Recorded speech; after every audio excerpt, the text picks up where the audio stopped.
दोस्तों, मैं भाविनी मिश्रा अपने चैनल में आप सभी का एक बार फिर से स्वागत करती हूँ। कैसे हैं आप लोग? आशा करती हूँ आप सब स्वस्थ और सुरक्षित होंगे।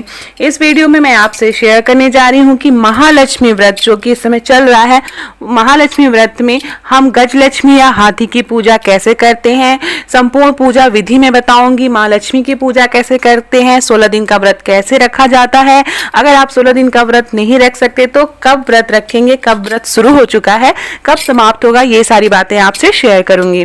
धन की देवी लक्ष्मी को समर्पित महालक्ष्मी व्रत की शुरुआत हो चुकी है। 16 दिनों तक मनाया जाने वाला महालक्ष्मी व्रत भाद्रपद की अष्टमी तिथि से आरंभ होता है। साथ ही ये व्रत अश्विन मास के कृष्ण पक्ष की अष्टमी तिथि तक चलता है। व्रत में माँ लक्ष्मी की विधि विधान से पूजा की जाती है।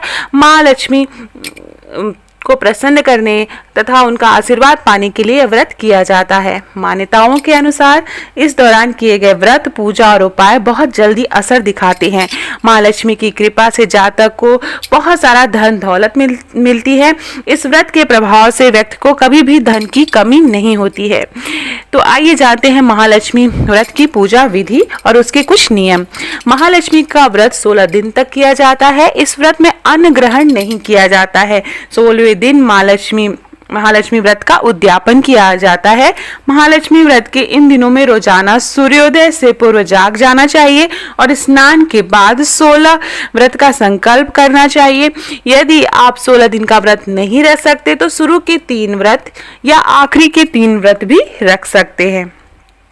16 दिन के व्रत का संकल्प लेने के लिए कलाई पर 16 गांठ लगी मौली बांधें। एक मौली लेंगे, उसमें 16 सूत्र होने चाहिए और उसमें थोड़ी थोड़ी दूर पे आप 16 गांठें बांध लें। उसे आप या तो गले में पहन सकते हैं या अपने बाजू में बांध लें। महालक्ष्मी की पूजा शाम के समय शुभ मुहूर्त में करनी चाहिए, तो यह बहुत ज्यादा फलदायी होती है।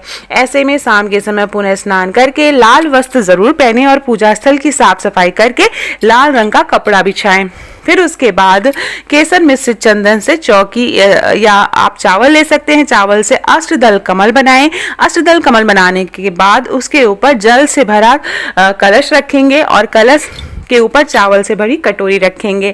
साथ ही श्रीयंत्र अगर आपके पास हो तो श्रीयंत्र जरूर शामिल करें पूजा में। दक्षिणावर्त शंख शामिल करें। तो ये सारी चीजें बहुत ही शुभ मानी जाती हैं। कौड़ी और चांदी का सिक्का जरूर रखें पूजा में। तो ये सारी चीजें बहुत शुभ मानी जाती हैं और माँ लक्ष्मी बहुत जल्दी प्रसन्न होती हैं। साथ ही हल्दी के से कमल बनाकर उसके ऊपर हाथी पर बैठी माता लक्ष्मी की प्रतिमा रखें। अगर आपके पास हाथी पर बैठी माँ लक्ष्मी की प्रतिमा नहीं है तो आप माँ लक्ष्मी की फोटो रख सकते हैं, या जिसमें गज बना हो, हाथी बना हो, वो फोटो रख सकते हैं, या फिर आप हाथी खरीद लें और माँ लक्ष्मी को साथ में रखें। माँ लक्ष्मी की फोटो या प्रतिमा रख के आप पूजा कर सकते हैं। इसके बाद माँ लक्ष्मी के 8 रूपों की आराधना करें। फिर उसके बाद माँ लक्ष्मी के प्रतिमा के सामने चांदी के सिक्के और कौड़ी रखें। अब कमल के पुष्प, अगर कमल का पुष्प मिल पाए तो बहुत अच्छा है, नहीं तो जो भी फूल आप आसानी से मिल पाए तो वो आप चढ़ाएं। उसके साथ अगर आप चावल की खीर बना पाए तो बहुत अच्छा है। उसके साथ फल फूल माला आप अर्पित करेंगे। अच्छा चंदन, लाल सुपारी, नारियल माँ लक्ष्मी को पूजा में अर्पित करें। माँ लक्ष्मी को कोई भी सफेद रंग की चीज का आप भोग लगा सकते हैं।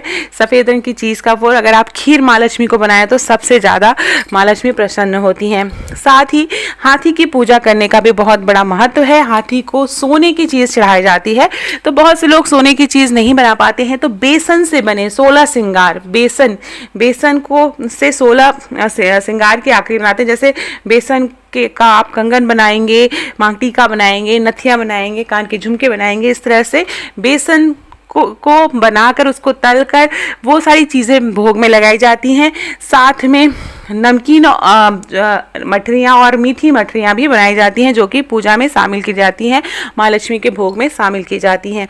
तो गज की पूजा करने के लिए सबसे पहले अगर आप सोना है, आपके पास सोना, आप उस दिन अगर आप सोना खरीद के ला पाए तो सोना गज को या हाथी को जरूर चढ़ाएं। अगर नहीं ला पाए तो बेसन की चीज़ें, जो बेसन से जो 16 श्रृंगार बनाए हुए हैं उसे अर्पित करें। माँ लक्ष्मी को श्रृंगार का सामान अर्पित करें और उसके बाद घी का दीपक जला कर रखें। माँ लक्ष्मी की आरती करें। आरती करने से पहले हाथ में 16 गेहूं के दाने और फूल लेकर गजलक्ष्मी की व्रत कथा सुने। व्रत कथा सुनने के बाद माँ लक्ष्मी की आरती करें। माँ लक्ष्मी को शांति प्रिय है, तो बहुत से लोग ऐसा मानते हैं कि माँ लक्ष्मी की आरती नहीं की जाती, लेकिन आरती करनी चाहिए। लेकिन आरती के समय आप घंटी ना बजाएं, बहुत शांति से, बहुत प्यार से माँ लक्ष्मी को कि आप आरती गाएं, पूजन करें। और महालक्ष्मी के 108 नाम आप अगर आपको याद हो या आप कहीं से पढ़ सके तो ज़रूर पढ़ें।